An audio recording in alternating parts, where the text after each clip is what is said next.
Hello guys, कैसे हैं आप लोग? उम्मीद करते हैं कि आप बड़े ही मस्त होंगे और आप अपनी स्टडी को कंटिन्यू कर रहे होंगे। और अगर आप अपनी स्टडी को कंटिन्यू लगातार शानदार वे में कर रहे होंगे तो ये चैनल एस फॉर स्टडी आपको बड़ा ही हेल्पफुल साबित हो रहा होगा।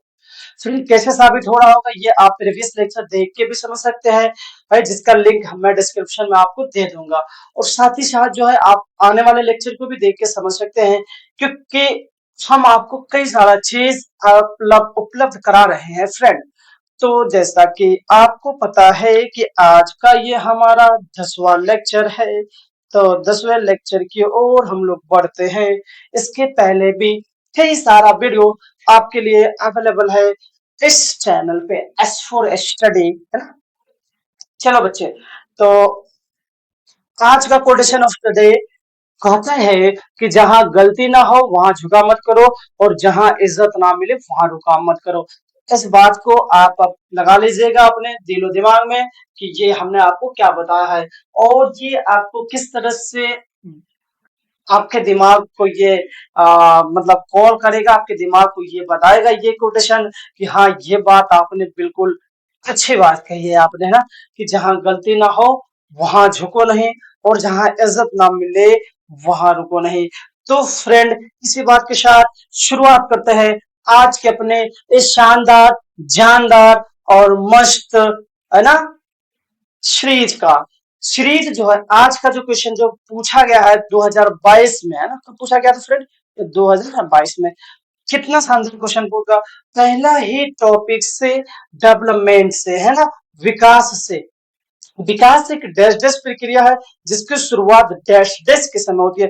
Development is a dash dash process that being dash dash dash dash, जीवन भर चलने वाली गर्भधारण। तो लोग इसका आंसर, तो ये क्या मजेदार है, एक तो इतना आसान क्वेश्चन, ऊपर से फर्स्ट ऑप्शन हुआ दे दिया। तो तुम बड़ा ही आराम से इस क्वेश्चन को देख सकते हो, क्योंकि आपने सुना होगा कि विकास जो है वो जीवन भर चलने वाली प्रक्रिया है। और ये कहाँ से शुरुआत होती है फ्रेंड? तो ऐसा कहा जाता है कि गर्भ से कब्र तक, है ना, गर्भ से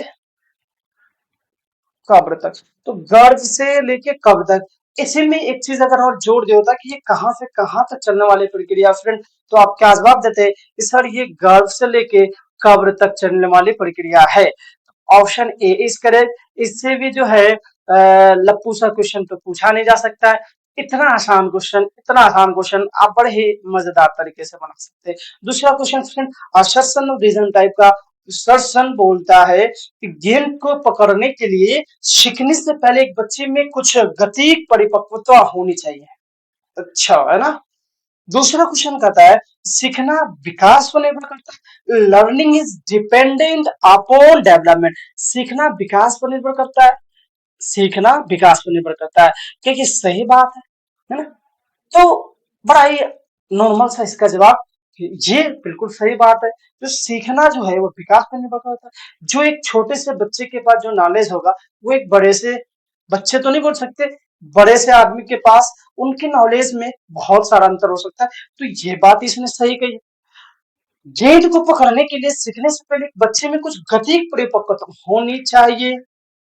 ये भी सही बात कही इसने। लेकिन अब इस दोनों में ज्यादा सही कौन है? दोनों में एक तो ज्यादा सही होगा, है ना। तो जो रीजन बोला है ना, learning is dependent upon development, तो ये ज्यादा कंप्लीट सेंटेंस दिखाई दे रहा है अकॉर्डिंग टू असर्शन। कथन के तुलना में, कथन के तुलना में, सॉरी फ्रेंड, मेरा पेन नीचे गिरा। कथन की तुलना में रीजन जो है, तर्क जो है, वो ज्यादा बेटर लग रहा है, इसलिए इसका करेक्ट ऑप्शन ए हो जाएगा कि दोनों सही है। लेकिन ए और आर दोनों सही है, और आर सही व्याख्या करता है किसका फ्रेंड? ए का।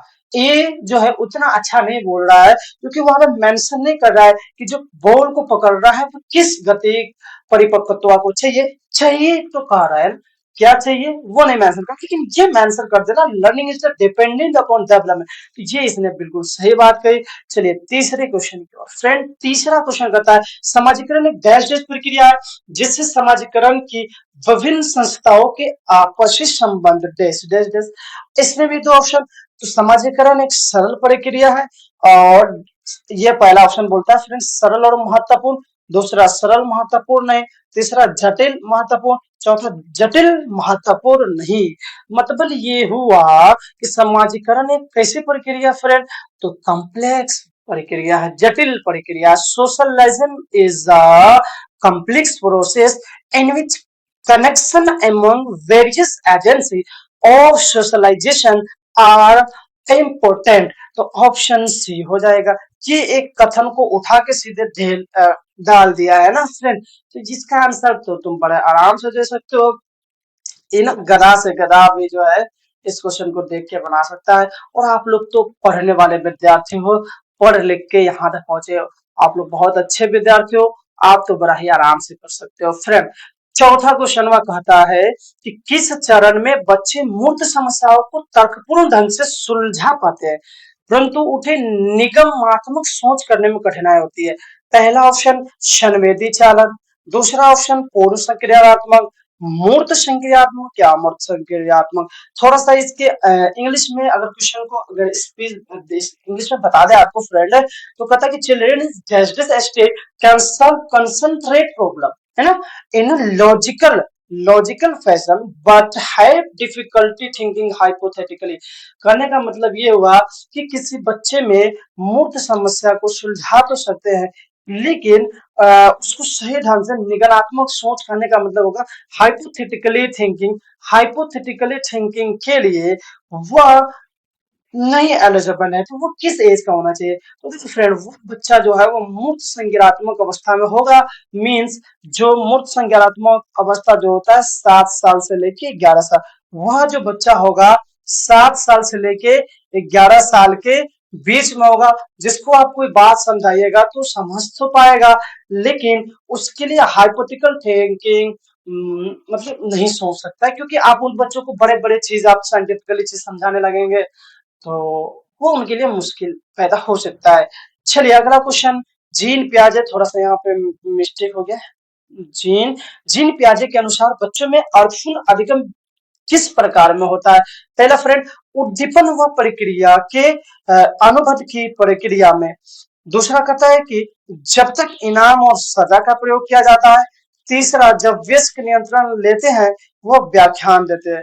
और चौथा खुद से आरंभ की गई गतिविधियों को खोज में। तो इसका करेक्ट ऑप्शन फ्रेंड जो है वो डी हो जाएगा। तो आप डी फॉर डॉग, है ना, डी की।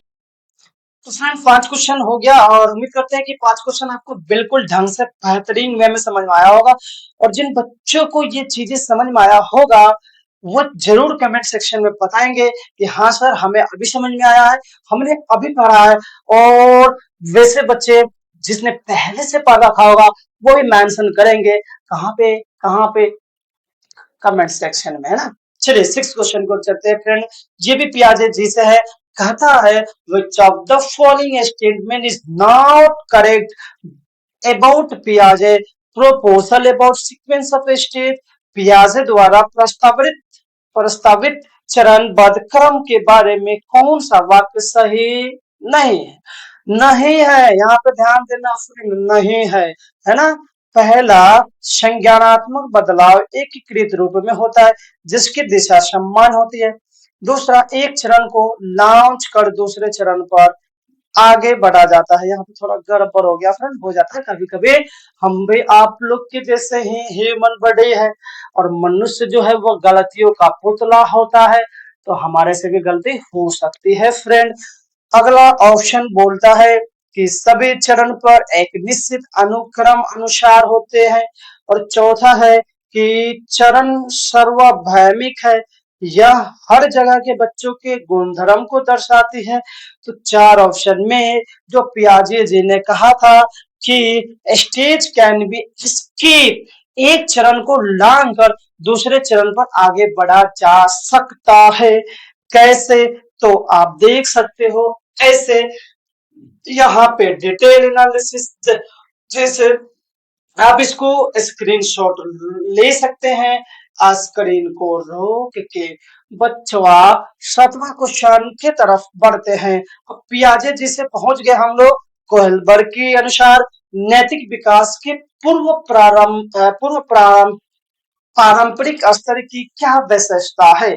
तो फ्रेंड क्या विशेषता है, तो इसका सही जवाब जो होगा वह इस बात पर ध्यान कि सांस्कृतिक कारक और नैतिक विकास को कैसे प्रभावित करता है। और दूसरा है फ्रेंड नियमों का पालन या अवज्ञा या बुरे परिमाणों में निर्धारित होता है। और तीसरा फ्रेंड व्यक्ति अपने कार्यों के परिमाणों पर ध्यान केंद्रित करके बजाय, है ना। और चौथा जो है स्व चुनाव चुने हुए नैतिक सिद्धांतों का पालन जो सार्वभौमिक है। तो फ्रेंड इसका आंसर बी हो जाएगा, नियमों का पालन या अवज्ञा या बुरे परिणामों में निर्धारित होता है। अगला क्वेश्चन आठवां आठवां क्या कहता है। ओके, लो वैगस की सब इसी में आ गए हमारे महापुरुष लोग। पहले पियाजे जी का क्वेश्चन, उसके बाद हम लोग हेल्बर्ग का देखिए, अब वाइगोत्स्की का देखिए, है ना। इस साल का ये सब क्वेश्चन जो है आपको सब कुछ चेक कर दे रहा है के बारे में। लिव वाइगोत्स्की के अनुसार बच्चों की संज्ञानात्मक क्षमता पर अपने से, है ना, अधिक योग्य व्यक्तियों के साथ अंतःक्रिया का क्या प्रभाव पड़ता है। कोई प्रभाव नहीं पड़ता है, ऐसे का है भाई, कोई प्रभाव तो जरूर पड़ेगा। दूसरा नकारात्मक प्रभाव पड़ता है, ये भी अधूरा है। सुसाधित होती है और चौथा घटती है। इसका ऑप्शन सी जो है करेक्ट हो जाएगा, सुसाधित होती है। लोइबार्ड-गोस्की के अनुसार बच्चों की संज्ञानात्मक क्षमता अपने से अधिक योग्य व्यक्तियों के साथ अंतःक्रिया द्वारा सुसाधित होती है। अच्छा, नौवां क्वेश्चन फ्रेंड, लोइबार्ड-गोस्की के अनुसार लेइबार्ड-गोस्की के अनुसार अकॉर्डिंग टू लेइबार्ड-गोस्की learning is a measurable change in behaviour. सीखना व्यवहार में मापा जा सकने वाला बदलाव है। सीखने को सामाजिक परिवेश से अलग होकर नहीं देखा जा सकता है। तीसरा, सीखना सकारात्मक व नकारात्मक पुनर्बलन पर निर्भर होता है। और चौथा, सीखने में ध्यान केंद्रित करने की क्रिया व स्मृति के भंडार शामिल होते हैं। तो फ्रेंड्स, सीखने को सामाजिक परिवेश से अलग होकर नहीं देखा सकता है, can not be separate from A social context. सीखना जो है आप सिर्फ किताबों से नहीं सीख सकते हैं, आप अपने गांव समाज में बड़े बुजुर्ग से, टीचर से तो सुने होंगे, लेकिन आप अपने आसपास के लोगों से भी सुने होंगे कि सिर्फ किताबें में पढ़ाई ना होला, है ना। आपको सीखना पड़ेगा और सीखे के खातिर समाजों में जरूरत होता है। तो इस वजह से कहा जा, यही बात लोग वाइगोत्स्की भी ने कहा था कि सीखना जो है can not be separate from its social context. समाज को दूरी बनाकर आप किसी चीज को नहीं सीख सकते हैं। समाज में रहना, समाज को देखना और समाज में सीखना भी आदमी को सिखाता, सिर्फ किताबी भाषा से नहीं सीख सकता है। 10वां question, the ability in interpersonal intelligence व्यक्तित्व बुद्धि की क्षमताओं में क्या शामिल है फ्रेंड। चित्रों में सोचने की क्षमता, सटीक और अमूर्त रूप से कल्पना करने की क्षमता, अपने भावनाओं से अवगत होना और अपनी क्षमताओं को पहचानना। और उसी तरह से अगला ताल, लय, स्वर, माधुर्य के प्रति संवेदनशीलता। और चौथा है विशिष्ट ताल, स्वर और लव के बीच अंतर करने की क्षमता, जिसे पहचानने में अन्य चूक सकते हैं फ्रेंड। तो 4 ऑप्शन है, चारों ऑप्शन से अगर हम करेक्ट ऑप्शन का बात करें तो ऑप्शन बी इज करेक्ट हो जाएगा। ऑप्शन बी जो है वह फ्रेंड क्या हो जाएगा, करेक्ट हो जाएगा। तो इस तरह से आज का ये सेशन हो गया, सॉरी क्वेश्चन हो गया। फिर मिलते हैं हम लोग नेक्स्ट सेशन, नेक्स्ट क्वेश्चन, नए क्वेश्चन के साथ। तब तक के लिए आप चैनल को सब्सक्राइब करें, अपने फ्रेंड दोस्तों को, सॉरी फ्रेंड दोस्तों एक के बात हुआ, अपने हित को शेयर करेंगे। Thank you, thanks for